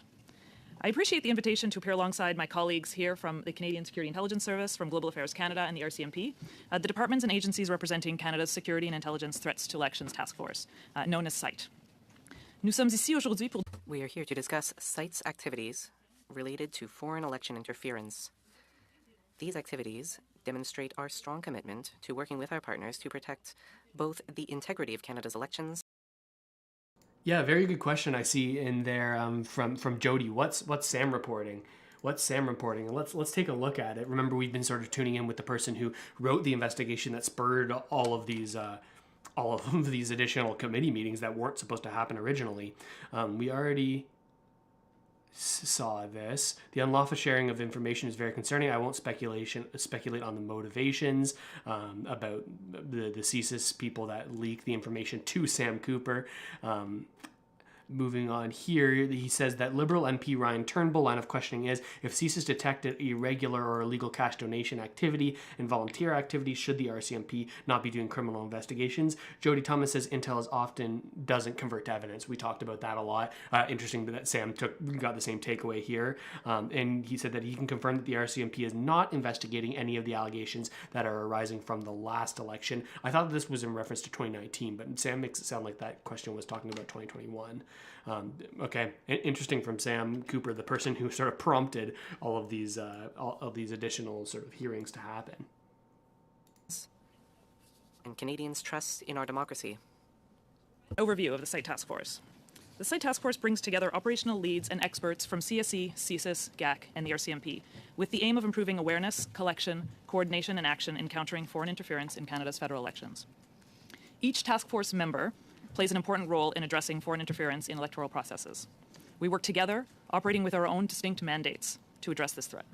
CSIS collects and analyzes information about threats to the security of Canada, including information about foreign influenced activities, and it provides advice, intelligence reporting, and intelligence assessments to the Government of Canada about these activities. GAC provides open source research and data analysis on foreign state-sponsored disinformation and coordinates with the G7 and other international partners to respond to threats to democracy. The RCMP has the primary responsibility for preventing, detecting, and denying and responding to national security-related criminal threats in Canada and investigating criminal offences arising from foreign influence. And my organization, CSE, provides advice, guidance, and services to help ensure the protection of electronic information and systems of importance and collects foreign intelligence for the Government of Canada on threat actors. Okay, this is the paced a little bit slower than the last panelists, so we're going to pop back up to 1.5 speed here. CSE was the chair of the SITE Task Force between 2018 and 2022. And as chair, CSE was responsible for convening and coordinating the task force, including joint products and briefings. Turning to the Critical Election Incident Public Protocol, otherwise known as the Protocol, this was created ahead of the 2019 general election as a part of the plan to protect Canada's democracy. As part of this protocol, for both the 2019 and 2021 general elections, a panel of 5 senior public servants was formed. We call this the panel. The goal was to brief the panel on foreign interference or other threats to the electoral process. SITE Task Force advised the panel of any relevant information, and the panel was responsible for determining whether the threshold for informing Canadians was met. SITE briefed the panel on several occasions before, during, and after the elections of 2019 and 2021. These briefings ensured panel members had a shared understanding of the threat landscape. SITE also provided daily classified intelligence updates, which went to all SITE Task Force member organizations and the panel. In addition to providing information to the panel, SITE was part of the Election Security Coordinating Committee, which brought together members of the security and intelligence community representatives of Elections Canada and the Office of the Commissioner of Canada Elections. This group met on a regular basis to ensure communication flows, exercise responses to potential events, and discuss any potential threats to the electoral process. In that context, SITE provided regular threat briefings to this group. Regular briefings SITE conducted consisted of meetings with representatives from political parties who had been provided secret-level security clearances to build awareness of foreign threats to Canada's electoral process and provide any relevant foreign interference information. SITE briefed these representatives on several occasions before and during the 2019 and 2021 elections. Meanwhile, throughout the election period, CSE and the Canadian Centre for Cybersecurity provided points of contact to all 16 federal registered political parties for further discussion on cybersecurity challenges related to Canada's democratic process.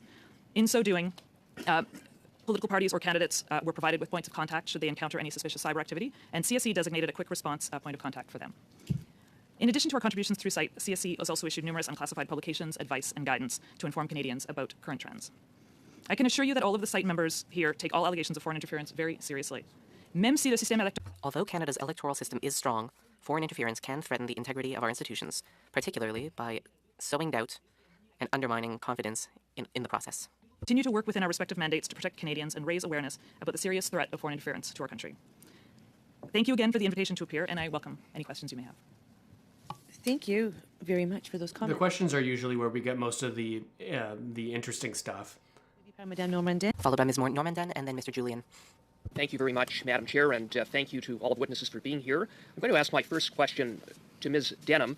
A rapid response mechanism open data analysis dated September 13th, 2021, entitled, so that would have been during the 2021 election, to provide some context, entitled GE44, Chinese Communist Party social media accounts spreading negative narratives about the Conservative Party of Canada. This analysis, which we've obtained through access to information that I will table before this committee when I have a translated copy, includes the following key findings. Quote, RRM Canada has observed what may be a Chinese Communist Party CCP information operation that aims to discourage Canadians of Chinese heritage from voting for the Conservative Party of Canada, end quote. And further finding, key finding, is, quote, the narrative has grown in considerable scale, end of quote. Was this analysis shared with the CEIPP election panel? Thank you, Chair, for that question. Microphone on? Okay, thank you. Thank you for the question and for that report. Yes.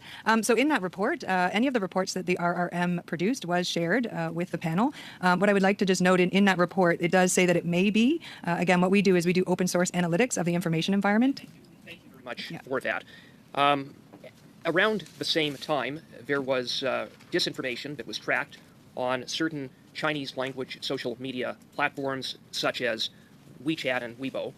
And some of the themes included disinformation about then Member of Parliament Kenny Chu's private members bill around foreign agent registry, and it's noted in the Rosenberg report. In the face of the key finding in the analysis of September 13th, and given additional disinformation about Conservative candidates that was being spread on social media platforms, at any point did the task force provide any warnings on any of these Chinese language social media platforms that there was misinformation being spread around to warn the public? So thank you, Chair. So if I understand your question is whether or not any information was shared with the public? Any warning about misinformation or disinformation in the face of the fact that such disinformation had been monitored and identified by the SITE task force. Thank you. Thank you for that clarification. So as I said, in that report, what we were indicating, what we were noticing was that it could be, that we were seeing amplification. That's what we look for, is artificial amplification of content in the social media landscape. So we were flagging the reality that there was that amplification, but in that report, we were not able to ascertain whether it was directed by a foreign government. I don't mean to cut you off, but my time is limited and my question was specific. Was any warning issued to alert the public about disinformation that had been identified? And I would note that, when we talk about, for example, WeChat, there are 600,000 WeChat users in the Lower Mainland. That's a lot of people on WeChat. So it gives an idea of the magnitude to which this disinformation was spreading around throughout the Lower Mainland and causing voters to be misled about Mr. Chu and about the Conservative Party. That's a big deal. So was any warning issued, yes or no? I take it the answer is no, but can you just confirm that? I'm just going to pause real quick because I get to do this every so often, but I just did in the last session. So I think, and I respect that it is your time, Mr. Cooper, we have asked our guests to come and we have to provide them some opportunity to provide some information as well. So, Ms. Denham, the floor to you.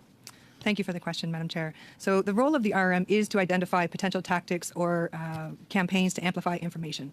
As well as has been explained, any of that information, our role is also to brief the panel on that information.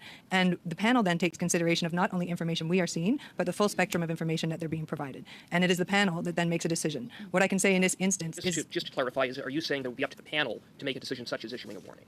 The panel, in terms of the protocol that is in place during the writ period, it is the panel that makes the assertion if any public announcement is made. Again, in this instance, what I can say is without an ability to identify it was a foreign entity, Thank you very it much. could have been Made amplification that from point very Canadian clear. content. And Okay, so that's really interesting, and I'm frustrated by Sam Cooper right now because whenever someone says yes or no, yes or no, yes or no, give me an answer, it means that they likely don't want any kind of nuance to answer to their question, right?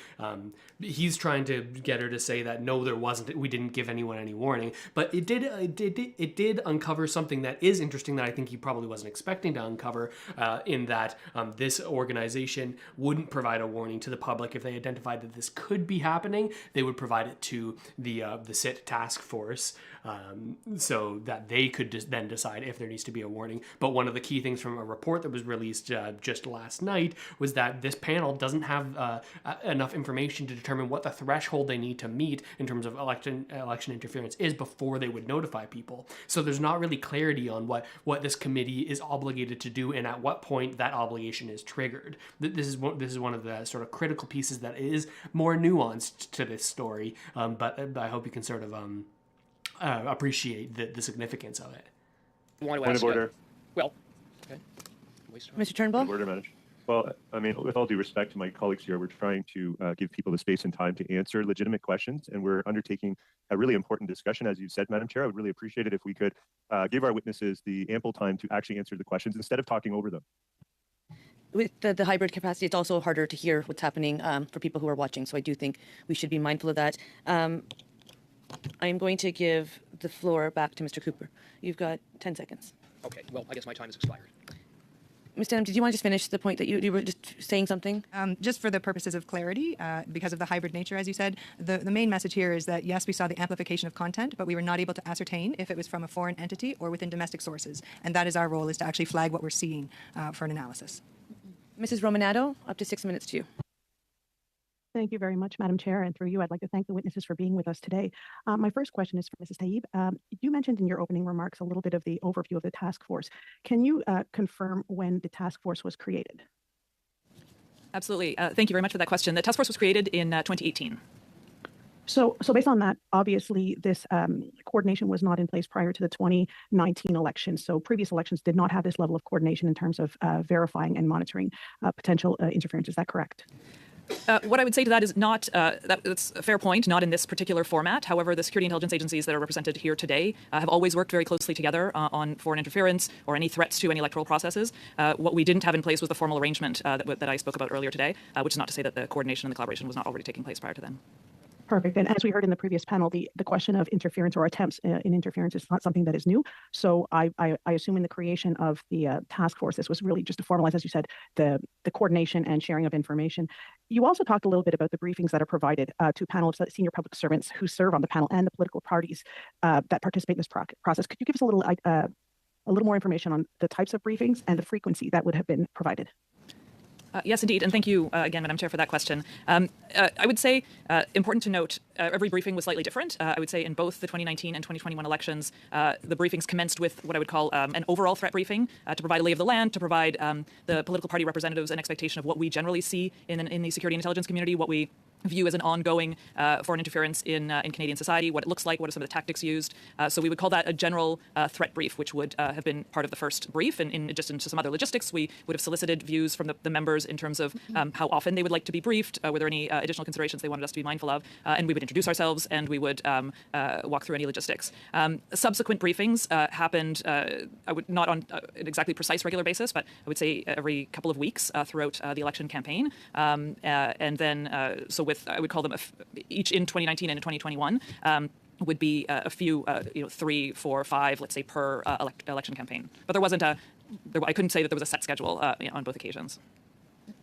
Perfect. And based on the briefings that would have been provided to provided by the task force to senior public. Whenever I see this, I'm just like, is it that hard to go like this with your webcam and pointing it down?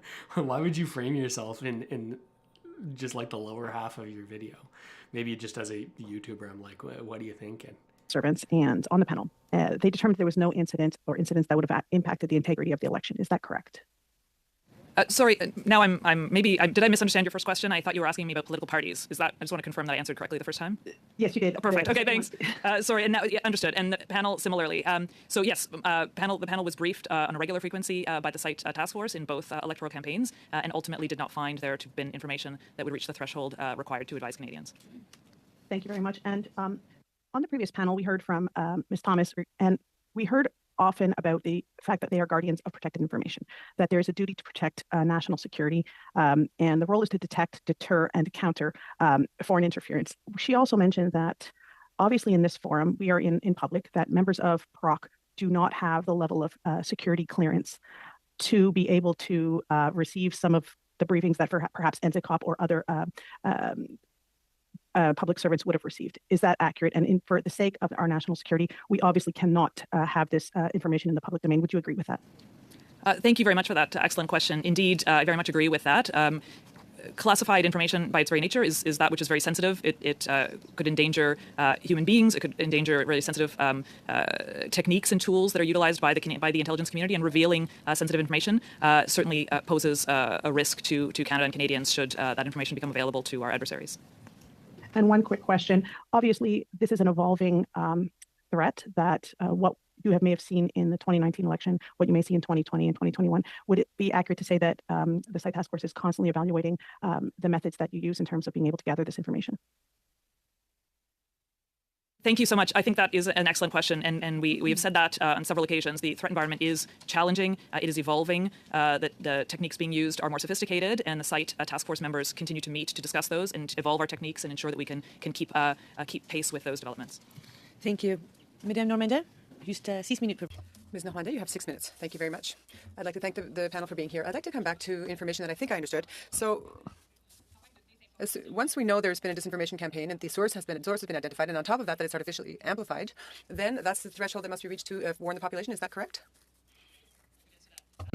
If I understood, to make sure that I understood the question, indeed, we are tracking those trends on a regular basis. Those trends and any information that we have as individual members are briefed to the panel. The panel will make a decision whether that reaches a threshold that requires a public announcement. Very well. And in that case, if we don't have absolute certainty that there was an artificially magnified campaign, or that we have certain doubts as to the source of the information, in that case, is there a risk that we cannot make a recommendation, that it's time to publish, to publicly state that there may be a campaign underway? Thank you.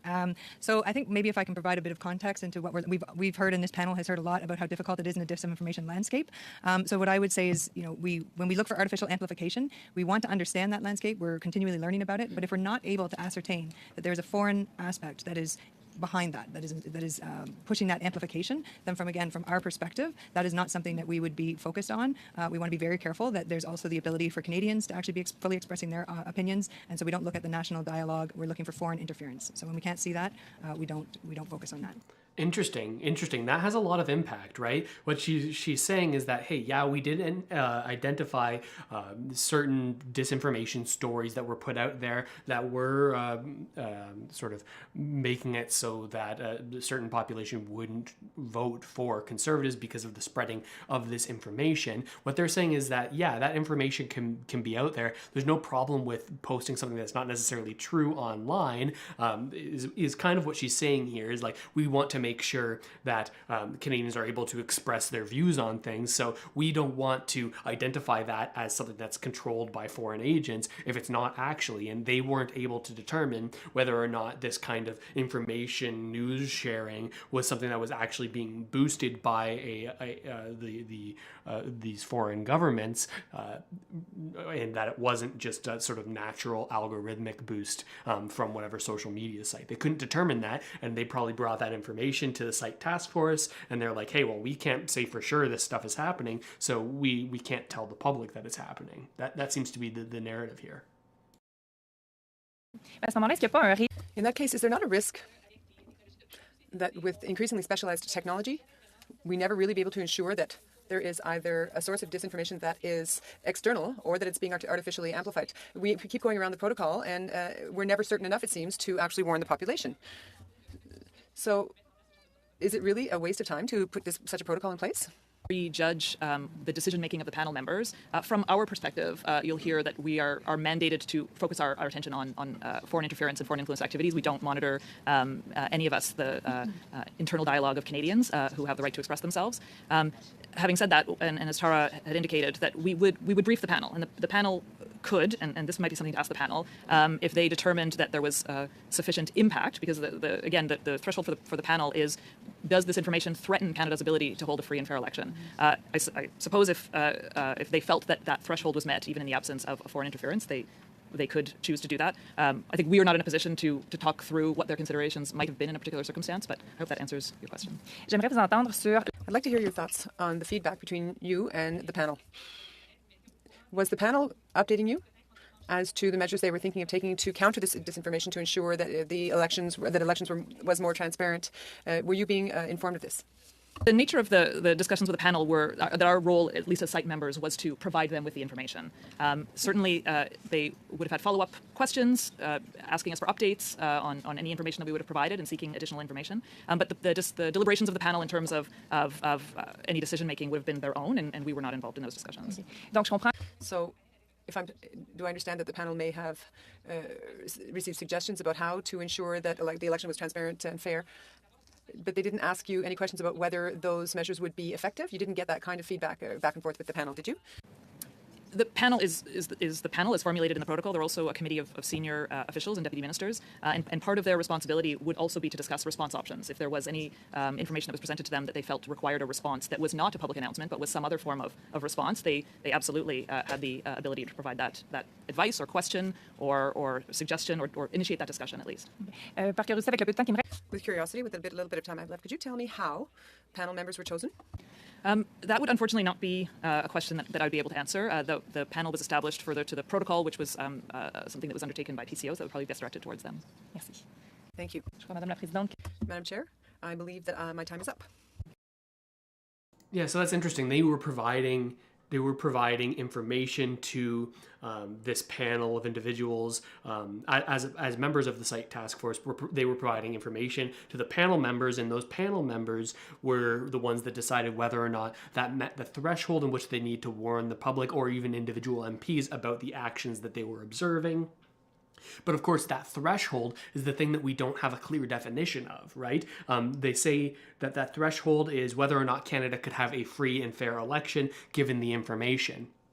We also don't have a definition on what free and fair is as well, right? That's something that's rather significant, because if the threshold that they're deciding upon is whether or not we are able to have free and fair elections, what does that mean? Is it still a free and fair election if a couple of ridings could have flipped as a result of this, even though that wouldn't sort of change the makeup of the House of Commons just with a couple of ridings? Liberals would still have a minority government, NDP would be where they are, Conservatives would be relatively where they are. Would we say that is still a free and fair election if a couple of ridings flipped? Or are we going to the level where it's no longer a free and fair election if this kind of interference is even flipping one riding or even one vote, right? Like, where is this threshold of what is free and fair? I think that's what we don't have clarity on, at least in my eyes. Does that track with what you guys are hearing? I know there's about 250 people watching this right now. Does that make sense, that this sort of line that I'm going down? And I feel like we're not getting those questions, at least yet. Very well, thank you. 6 minutes to you. Thank you very much, Madam Chair. Thank you, Madam Tayeb, for being in front of us. I'm going to ask the same question that I asked Ms. Thomas. You have read, I'm sure, the reports by Robert Fife and Stephen Chase in the Globe and Mail, Sam Cooper on Global News. You've seen that. Will you acknowledge that they are providing factual information? So I can maybe try and answer that, Madam Chair, through you. Thank you for the question. Today, we're not prepared to validate any of the reporting that's been in the media or the alleged leaks. Okay, let's go further then. The allegations are criminal in nature. If there are violations that took place of the Canada Elections Act, these are serious allegations. My two questions then stemming from that are you aware of the identities of the 9 Liberal and 2 Conservative MPs that seem to be involved? And secondly, what do you do when there is allegations of criminal violations? Where do you go? What do you do in terms of referring that information? So thank you, Madam Chair, through you. The second part of that question is easier for me to answer. Certainly during an election and even prior to and after an election, the intelligence that's being gathered by the service and other agencies is shared with law enforcement, RCMP, the Commissioner of Elections Canada, and there's a process by which they have eyes on the intelligence, they're able to assess it, and they're able to come back to us and potentially ask for more information and to pursue something in the law enforcement lane. But that's certainly up to them. And as the NSIA pointed out in her remarks previously, there are some real challenges in that respect in terms of transitioning intelligence into evidence into a law enforcement arena. So is it automatic that any allegations of criminal violation of the Canada Elections Act, such as we saw in the in-and-out scandal during the Harper government, Dean Del Mastro, former Conservative MP, is it automatic that those allegations are investigated either by the panel or referred automatically to law enforcement or to the Commissioner of Elections? So automatic, I don't think I would use that term. Certainly speaking for the service, when we receive information that points to foreign interference, we will investigate it. That is a certainty. As I said, our law enforcement partners would be exposed to the fruits of such an intelligence investigation at a high level, and there would be opportunity there potentially to pursue a criminal investigation. But there are different thresholds in the law enforcement world and the criminal world. So to say that anything would be automatic, I think would be incorrect. So you would investigate it further to see if the financial transactions violate the Canada Elections Act? So we would not be investigating it through the lens of the criminal code or crimes. We would be looking for foreign interference, which is defined in our act as deceptive activity on the part of a foreign state that is detrimental to Canadian interests. So that's our threshold. It's a lower threshold than law enforcement, and we would certainly investigate any credible information that pointed to foreign interference. I can't speak to what would be required in a law enforcement space in terms of pursuing a criminal investigation.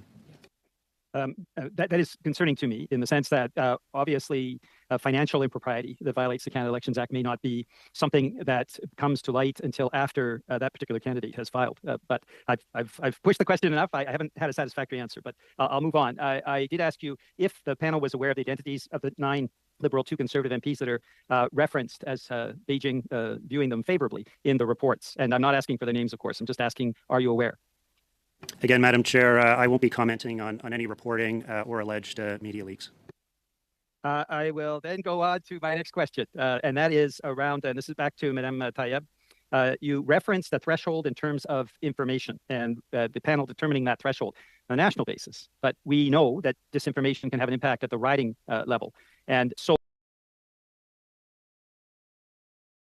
Why did it pause? Oh, right, because we've reached live now, and this is actually the question I was asking about. This is what I want to know. This is the key information. This is what we've been waiting for. What is the threshold of free and fair? That's what at least where I think he's going with this. I've got to refresh the page because we no longer can listen to them at 1.5 speed.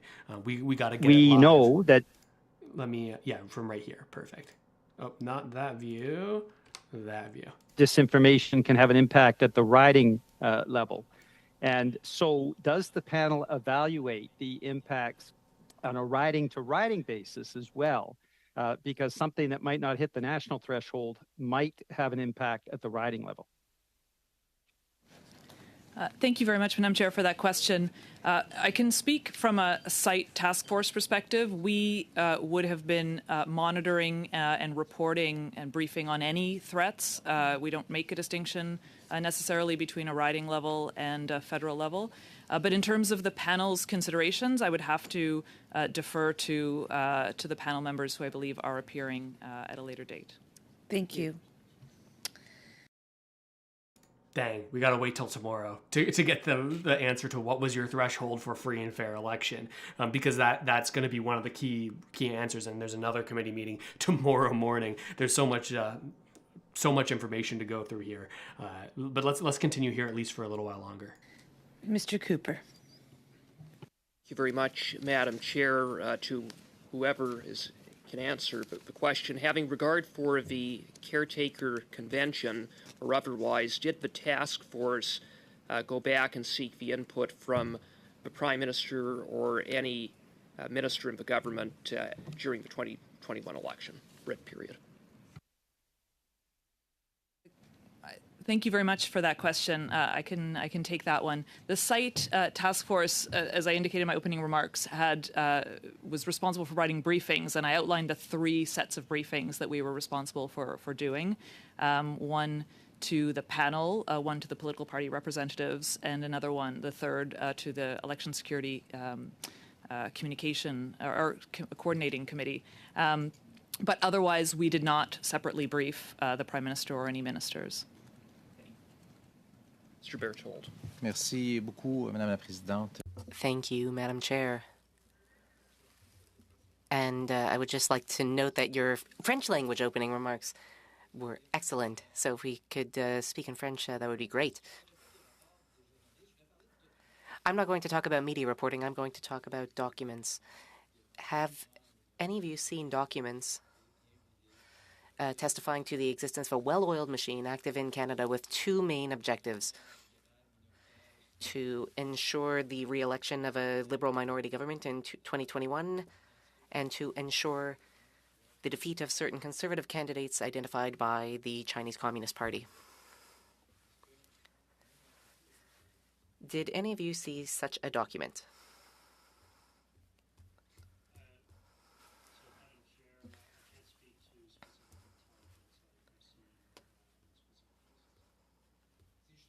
That's not me. Turn your mic Well, on, that's please. the problem.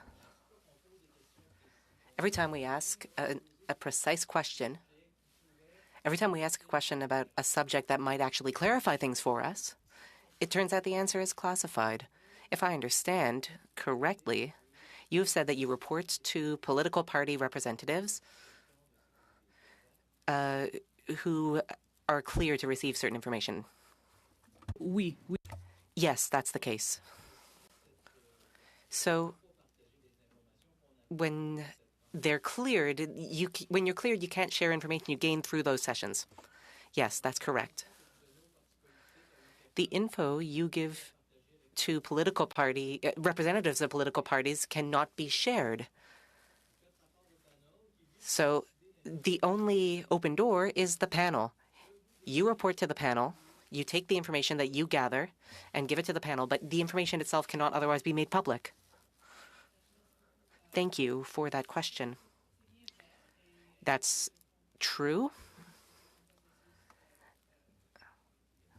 And I understand that this could be a frustrating process. Answer to that, we do try very hard to, all of us who have been talking about foreign interference for a good amount of time in the public, we try to be as transparent as possible. But Mais vous pouvez pas l'être, Madame. But you can't be transparent. I'm sorry to cut you off. You want to be transparent, but you can't be transparent. And that's what's so frustrating for political parties. We know that the information is out there, but it can't be shared. You talked about a process. Every time I hear the word process, I think of a long-term process. But an election only lasts maybe 30, 45 days. So what's the point of CITE if it cannot act on the information it receives during the election? And I completely understand that point of view. Having been a practitioner in the security intelligence community for almost 25 years, it is a careful balance that we deal with every day. We definitely are attempting to put more information in the public about what we're seeing, about the threat of foreign interference, about the types of techniques that are used, and this. What we're seeing today and the creation of the panel was a function of trying to do a better job at that. Mais qui décide, là? But then, if you realize there's disinformation on social media, that's already in the public sphere. Anyone can go out and see that this disinformation. So at what point does this become a secret for CITE? Madam Chair, if I could perhaps add to that. I think there's sort of this difference between intelligence and being able to speak to intelligence that would have been shared with cleared political party members and briefed accordingly, and then your question related to disinformation specifically, right? So the RRM actually works on open source information, and those reports were shared with the panel, and then after the election, we have done an annual RRM report. But that is because what we're driving for is that we can actually understand the tactics that we're seeing. We work with our G7 colleagues to understand what they're seeing, and we share that. The reason it wasn't shared during an election period, and again, the panel gives the opportunity that it could be shared in the instance that we feel that the panel feels that it actually could impact the integrity of the election. And what we've inaudible. But apparently it's a process. That is what the panel and the protocol is about, is to actually protect the elections at the time. And for the last two elections, based on the information that was shared with the panel, at no time did it reach a threshold that it, not your threshold.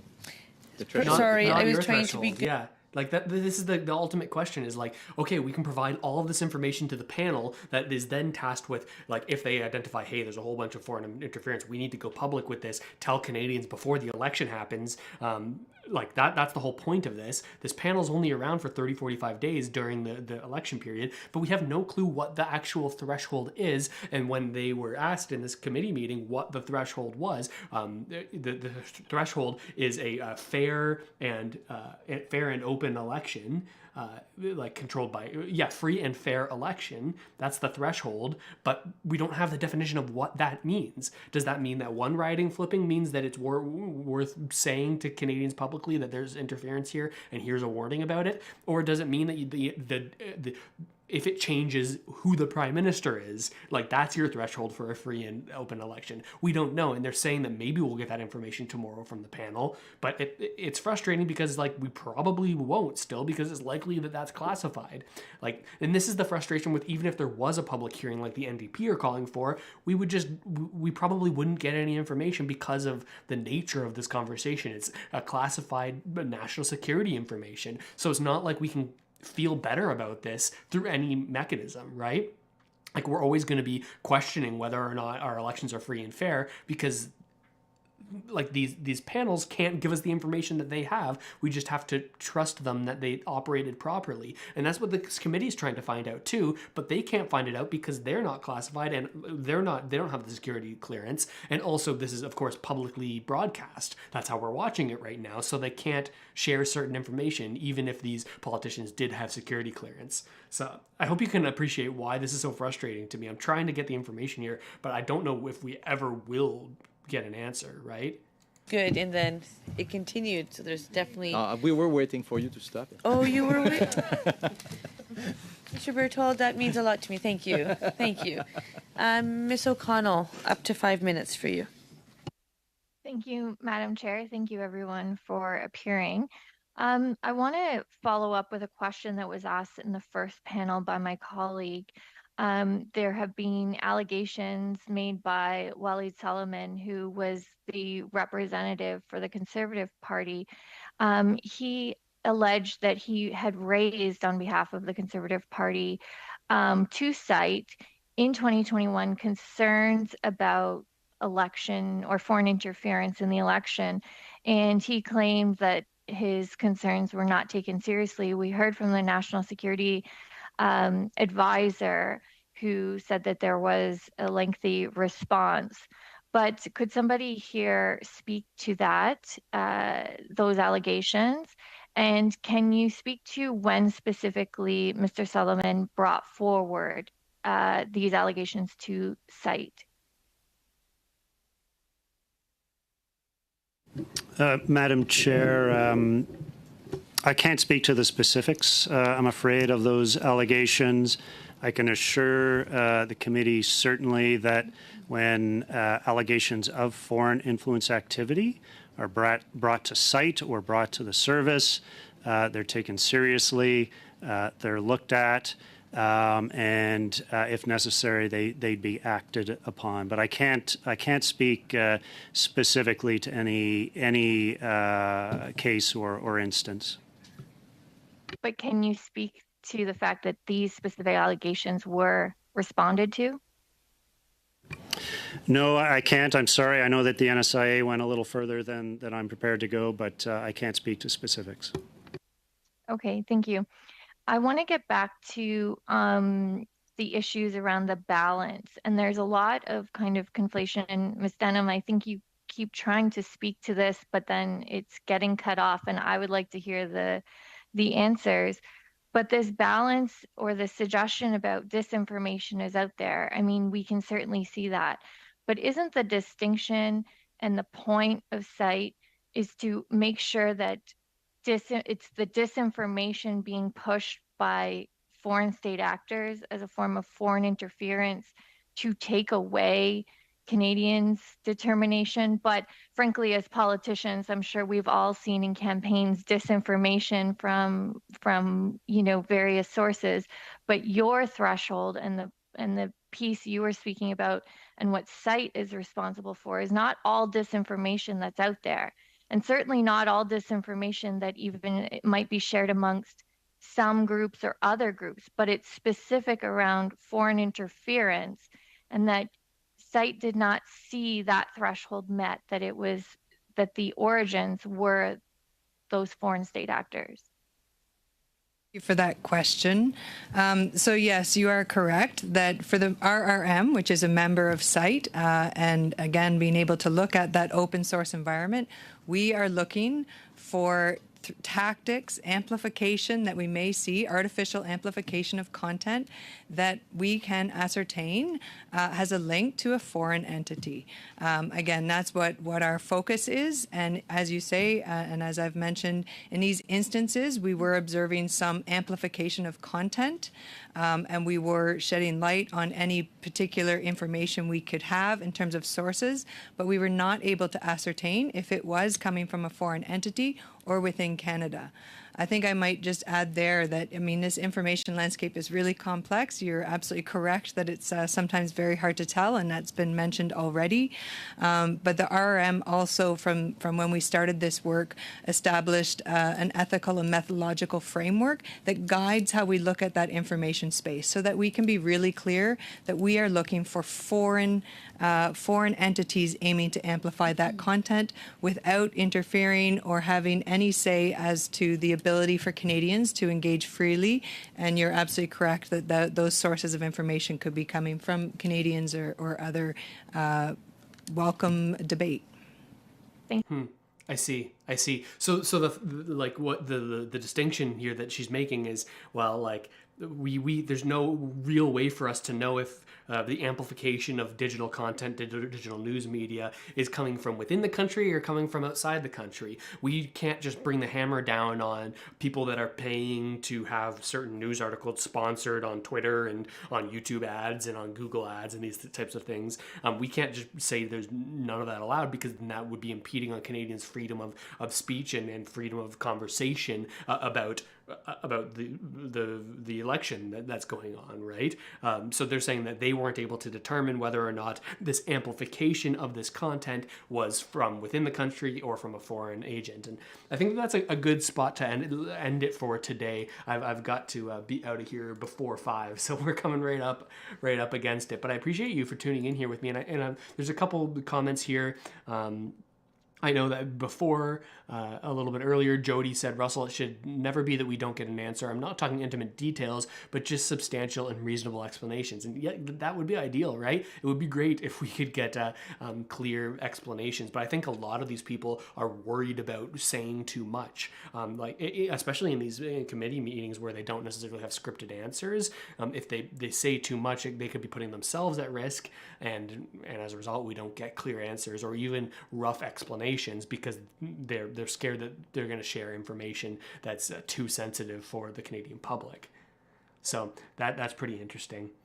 Yeah, thanks Gadget Guru for tuning in, and Mr. Smith. I'm seeing Ralph and Clone and Kelly and James and Jane. I'm going to wrap it up here, but thanks so much for tuning in. Keep your eyes on the channel, like this video, subscribe to the channel, hit the notification bell so you can find out the next time I'm live streaming. You can join me here again. I appreciate you all tuning in, and I feel like I get to know you here when we're